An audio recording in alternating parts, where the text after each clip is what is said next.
Have you ever felt just completely caught up in, well, the sheer pace of modern life? Oh, absolutely. It's everywhere, isn't it? Yeah, your phone's constantly buzzing, news alerts popping up, endless updates, and this pressure, to always be on, always productive. It really feels like the world's just cranking up the volume. It does. It's like this pervasive hum in the background. It really is. We're just swimming in this perpetually stimulated environment. And it can genuinely feel like there's no off switch sometimes. Yeah, quiet corner, yeah. Right, and that expectation, it's relentless, both from outside and, frankly, from inside our own heads, too. So here's a thought, then. What if the most powerful thing you could do in this noisy world isn't to add more noise? Okay. What if it's actually to embrace stillness? Ah, okay. Interesting. That's exactly what we want to dive into today. Exploring how silence, maybe surprisingly, it could be your, strongest tool. Our mission here is to cut through that static, give you a really clear, informed take on this idea that often gets, overlooked or just plain misunderstood. And it is misunderstood. It feels counterintuitive for a lot of people, I think. How so? Well, when you say pause or stillness, the mind can immediately jump to, laziness, slacking off. Right, doing nothing. Exactly. But the stillness we're exploring today, it's something much deeper, much more active in its own way. Active, okay. Yeah, it's not about doing nothing. It's about creating space, vital space. Okay, I like that. And our whole exploration is really rooted in the insights from the power of stillness in a noisy world. It makes a really compelling case for why this simple-seeming idea is actually, incredibly powerful. It does. It really frames it well. So, yeah, let's unplug, maybe, and unpack this whole thing. Sounds good. Where should we start? The modern predicament? Yeah, let's start there, because that source really nails it, describing our world as always buzzing. It does. I mean, just think about your average day. Your phone's practically glued to your hand, right? Guilty. The endless news feeds, software updates demanding attention, and then that little voice inside, that drum beat saying, be productive, be productive. Oh, yes. That internal pressure. It's like an ecosystem designed specifically to keep us stimulated, to stop us from ever truly disengaging. And it's exhausting, honestly. But here's where it gets interesting, where the perspective shifts. The source has this quote, and it just, it landed differently for now. Almost everything will work again if you unplug it for a few minutes, including you. Oh, I love that. That's good. Isn't it? It's so simple. Yeah. But wow, applying that basic electronic common sense to ourselves. It's profound, yeah. Yeah. And deeply relatable. It really highlights that just like our gadgets, we need those power downs too. We really do, to function properly. Exactly. Which leads us right into clarifying what stillness actually is. Yeah. Because like you said, it gets misconstrued. Right. It's not laziness. Definitely not. The source is super explicit about that. This is not laziness. We are not talking about procrastination here. Okay, so if it's not idleness, not putting things off, what is it? How does the source define this stillness? It defines it as reflection and clarity. Reflection and clarity, okay. It's about consciously creating that quiet space, maybe just for a few minutes, right? Mm-hmm. Where you can actually hear your real thoughts, your authentic voice. Instead of just noise. Exactly. Imagine trying to hear a whisper in a packed stadium during a game.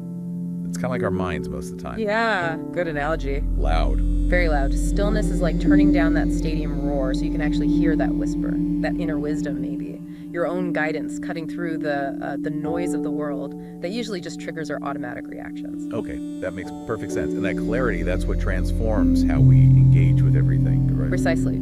Stillness, as the source points out, lets you respond, not react. Respond, not react. Can you give us a quick example, like how that plays out day to day? Sure. Think about getting a really annoying email.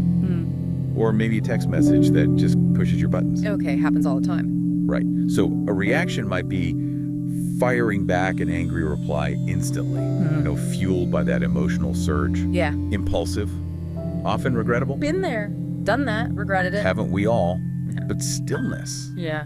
Even just taking a few deep breaths before you even touch the keyboard, that creates a pause, a crucial beat. It lets you step back, reread it, think, okay, what's really going on here? What do I actually want to achieve? Right.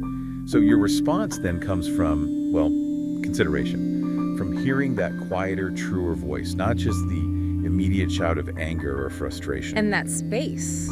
that's where the growth happens. Exactly. It gives you space to grow, to move beyond those knee-jerk reactions, maybe save a relationship or even just, maintain your own peace of mind. That's a huge shift from how many of us probably operate, just automatically. There really is. And the great thing is you don't need to, check out of life entirely to find this. No, not at all. It's not about running off to a monastery for 6 months. Unless you want to, of course. Right. The key, as the source really stresses, is simply to take a step back often enough to reset. It's about building in those small moments regularly. Little resets, not a massive overhaul. Exactly. It's about those small, deliberate pauses, not needing some grand escape plan. Okay, that feels much more doable. It is. And that leads us nicely into the practical side, the how-to. Ah, yes, the practical pathways. The source mentions these simple practices, and they really are simple. Super accessible, no special gear, no years of training needed. Okay, I'm listening. What kind of things are we talking about? Well, things like conscious breathing exercises. Seriously, just a few deep breaths can literally recalibrate your nervous system. It's amazing. Just breathing, okay. Or taking mindful walks, not power walking with headphones, but just walking and noticing things, sights, sounds, smells, without judging, just observing. Paying attention differently. Exactly. Journaling is another powerful one. I've heard that. Yeah, and it's not just writing Dear Diary. It's more about getting those thoughts, especially the anxious, swirling ones, out of your head and onto paper. Creates distance. It does, a tangible distance. And then there's digital silence. Intentionally choosing times to just disconnect completely. You're off the phone. Scary. Yeah, it can feel like it. Yeah. But even just for an hour, or maybe a digital Sabbath once a week, whatever works for you. These really aren't complex, are they? Breathing, walking, writing, switching off. Nope. The beauty is their accessibility. You don't need to block out hours, even just a few minutes consistently. That can make a huge difference. Those micro pauses add up. They really do. They accumulate, leading to these quite profound internal shifts over time. Which brings us back to that core idea, doesn't it? It does. The main takeaway, really, when everything feels too loud, too much, too overwhelming. Pause. Yes. The most powerful action you can take is to pause. And that final declaration from the source, it just resonates. Stillness is strength. Wow. Stillness is strength. That really reframes it. Completely. Yeah. It's not weakness, not indulgence, not a luxury. It's foundational. It's resilience. It's power.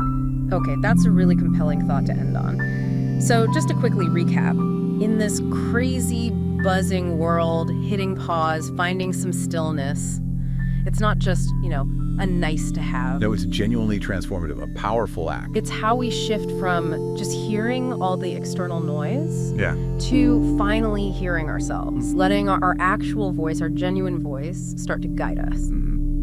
Which leads to a final thought, maybe for you, the listener, to take away and chew on. Okay. Well, building on this idea that stillness helps you respond, not react, that it gives you space to grow, maybe consider this. What new possibilities could open up in your own life?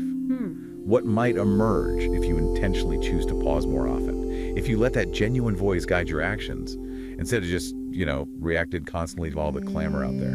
That's a great question to ponder. Definitely food for thought. Well, we hope this deep dive has given you some valuable things to think about, maybe some tools to try out in your own noisy world.